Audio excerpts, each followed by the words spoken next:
Dejemos atrás a los tertulianos. Buenos días, mi nombre es Javier Carlos Díaz Rico y soy licenciado en Derecho por la Universidad Carlos III. Quería compartir con todos brevemente algunas reflexiones sobre la sentencia, una de las más importantes de la historia reciente de España, la sentencia del Tribunal Supremo del Procés.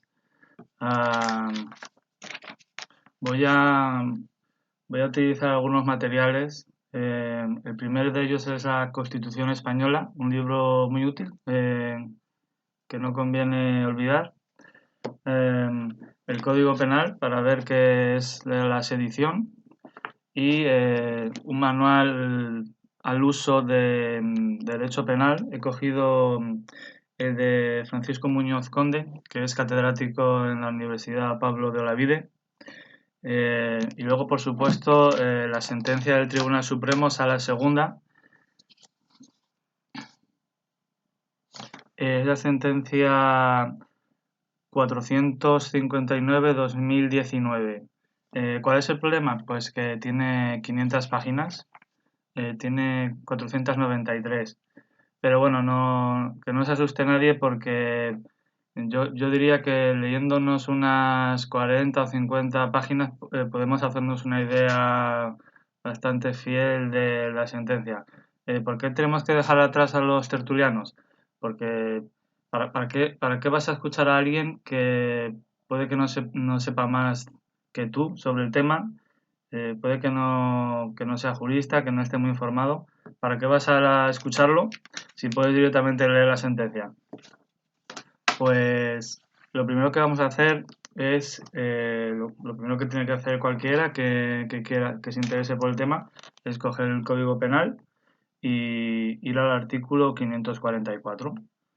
Y aquí nos dicen, son reos de sedición los que, sin estar comprendidos en el delito de rebelión, se hacen pública y tumultuariamente para impedir, por la fuerza o fuera de las vías legales, la aplicación de las leyes o a cualquier autoridad, corporación, oficial o funcionario público, el legítimo ejercicio de sus funciones o el cumplimiento de sus acuerdos o de las resoluciones administrativas o judiciales.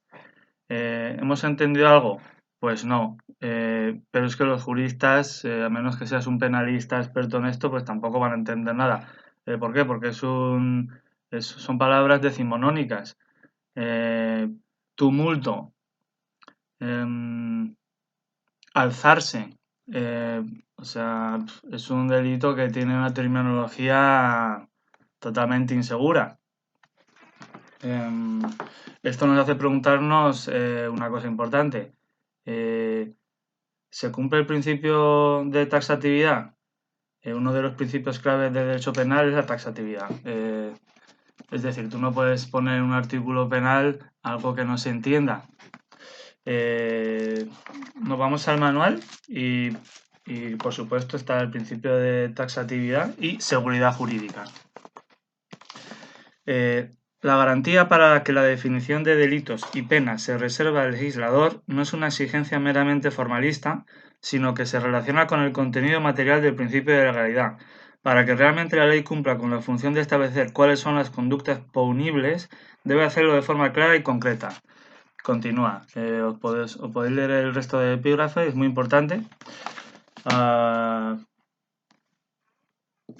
Vemos que el Tribunal Supremo pues, ha hecho una interpretación extensiva bastante imaginativa y con poca base constitucional. Entonces aquí, por ejemplo, si nos vamos a la sentencia, pues vemos lo que para el Tribunal Supremo es la sedición. Os recomiendo las páginas 276 a 285, en la que define lo que es un alzamiento.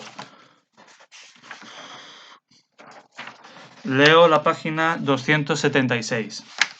Como hemos apuntado supra, la defensa política individual o colectiva de cualquiera de los fines enumerados en el artículo 472 del Código Penal no es constitutiva de delito, pero sí lo es movilizar a la ciudadanía en un alzamiento público y tumultuario que, además, impide la aplicación de las leyes y obstaculiza el cumplimiento de las decisiones judiciales.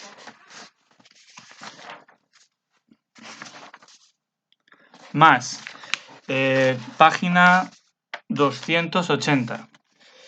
La mera reunión de una colectividad de sujetos no es, sin más, delictiva. El delito surge cuando, además de ser tumultuaria y pública, acude como medios comisivos a actos de fuerza o fuera de las vías legales para dirigirse con potencial funcionalidad a lograr que las leyes no se cumplan o que se obstruya la efectividad de las órdenes o resoluciones jurisdiccionales o administrativas. Parece que habla de violencia. Pues no, la violencia no es un elemento esencial del delito. Página 281.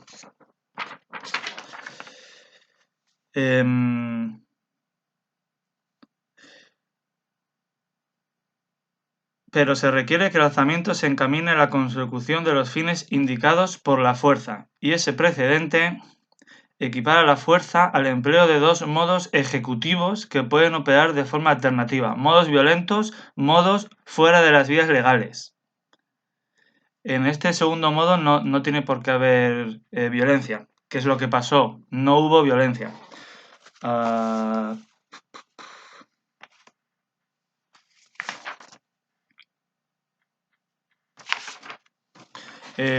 Por último, páginas 283 y 284, sobre lo que estamos hablando de la violencia.